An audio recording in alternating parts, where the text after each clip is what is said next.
26 is the payment date for people with birthdays between the 21st and 31st of any given month. The average American 65 years age and up earns an annual pre-tax income of $55,000, and the same group spends a $52,000 yearly payment or $4,300 a month on things like that.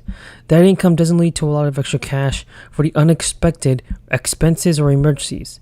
The average American saved 65 to 69% and has about $200,000 in the retirement savings. And according to analysis from the Federal Reserve, many seniors might still need to work even when they reach a retirement age. Because health spending retirees make up an annual income of $7,000, and one way to cut costs when health issues arise is to get easily affordable preventive health care. Home costs represent the largest expense for retirees, accounting for 36% of their annual expenses. Experts say that retirees who want to gain a leg up may want to consider downsizing as prices could remain high.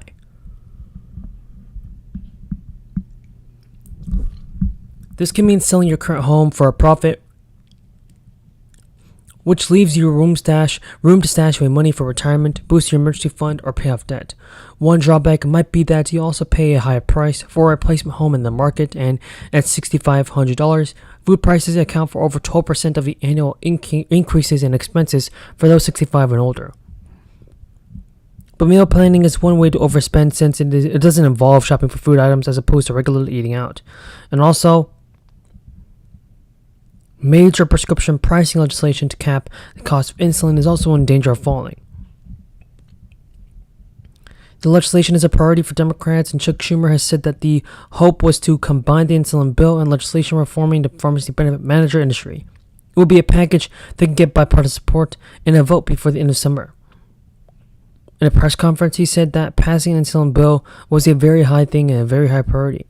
The Senate lawmakers last week have already addressed this problem and begun taking up their version of their annual defense policy bill. The House pushed with their more controversial and partisan version just more than a week ago. And senators intend to just start negotiating with the House by the end of the month. Still, several committees in both chambers are discussing this situation and have different ideas to reform pharmacy benefit managers, and senators said they are confident there will be enough momentum when they return from the August recess. A lot of the bipartisan action is actually being paid by the committee, but different measures from different committees and some overlapping subjects could complicate the matters. So let's see if Joe Biden can get the fourth stimulus check approved. I have a ton of news about the fourth stimulus check, Social Security benefits, SSI, SSDI, and also SSA. Now, first of all, I want to say thank you for your support, everybody, and thank you for watching this channel. As a way for me to show my appreciation to you, I want to give away a free $60 Amazon gift card. So here, everybody, here's the code for your free $60 Amazon gift card. If you'd like to redeem the code, just enter it in the checkout aisle. And all you gotta do to enter it is subscribe to the channel. First of all, it's happening, and you may start to receive extra monthly benefits soon. The recent cuts to SNAP benefits have made a huge impact on the economy, but as the Federal Reserve warns the country to expect a recession, state lawmakers are passing new bills that will boost benefits by hundreds of thousands of dollars. And now, extra SNAP payments during the crisis expired in March and left millions of people with smaller SNAP balances in their accounts. This cut reduced monthly benefit amounts by at least $95 as Americans continue to deal with the largest annual increase in food prices since the 80s.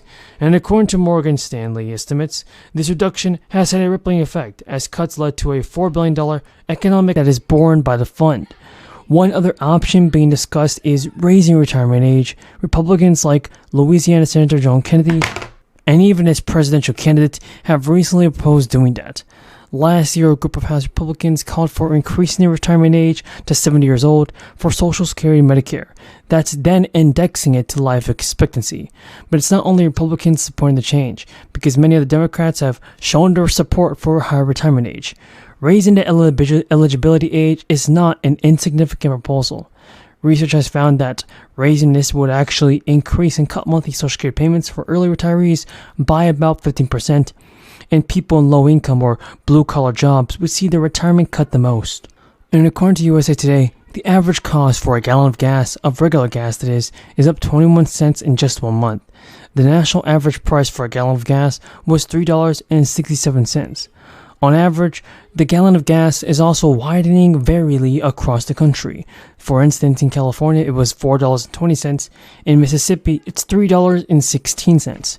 Meanwhile, the national average price of diesel has fallen 0.3 cents in the last week and stands at $4.15 a gallon, 87 cents lower than a year ago.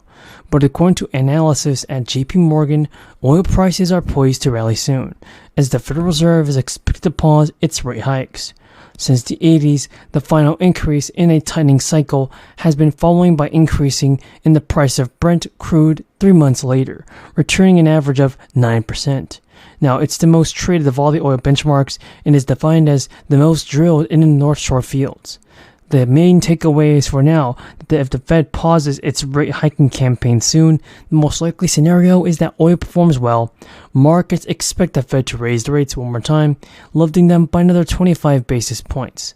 So this can mean several good things for the American people. In response to inflation, the Federal Reserve has embarked on a series of hikes to its benchmark interest rate, which raises borrowing costs for consumers and businesses alike. That should slow the economy and slash demand, however, eventually bringing down prices for some goods at least. But rate hikes produced mixed results for rent prices. Economists have said that a slower economy and a potential reduction in consumer spending should put downward pressure on demand, causing prices to fall. But rate hikes also lead to a rise in mortgage rates, which keeps prospective home buyers in the rental market as they await a better home buying opportunity, helping sustain demand and limit price declines. Still, folks, the pace of rising rents should come down over the remainder of this year. Economists have told ABC News that it won't bring any outright decline in rents, but it'll bring some relief in a massive price increase. Awesome news, it's finally going to happen. The lawmakers have just confirmed that many low to middle income households are going to be receiving extra stimulus this year. I'm going to be revealing the details all about this in this video, so keep on watching. Now, lawmakers are preparing to roll out direct payments to help residents and fight the rampant inflation that has strained so many people and household budgets across the nation. The relief going out this month comes after the Commerce Department announced a second consecutive quarter of economic contraction last week. This is what many analysts use as a simple definition for a recession. This is despite pushback from Biden's administration and some economists who want to wait for the National Bureau of Economic Research to officially call off a recession. As U.S. officials debate over the health of the economy, governors are handing out rebates to help alleviate inflation stress. And many of you are wondering whether you'll be receiving an extra stimulus check this month. Well, the state of Delaware has been issuing one-time $300 relief checks to every adult resident who has filed their 2021 tax returns. The state is continuing to roll out the payments over the summer, and joint filers will each receive one payment. No additional action is needed to receive the payment, folks. Lawmakers have told reporters this relief is intended to help people in Delaware facing higher prices at the grocery store and gas pump. Ron DeSantis has also said that about 59,000 low-income families in the state will be eligible to receive a one-time payment of $450 per child.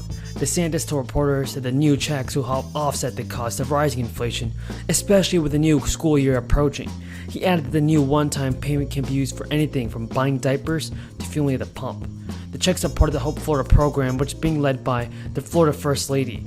Qualifying families do not need to apply for the benefit, as the payments are being mailed out this year.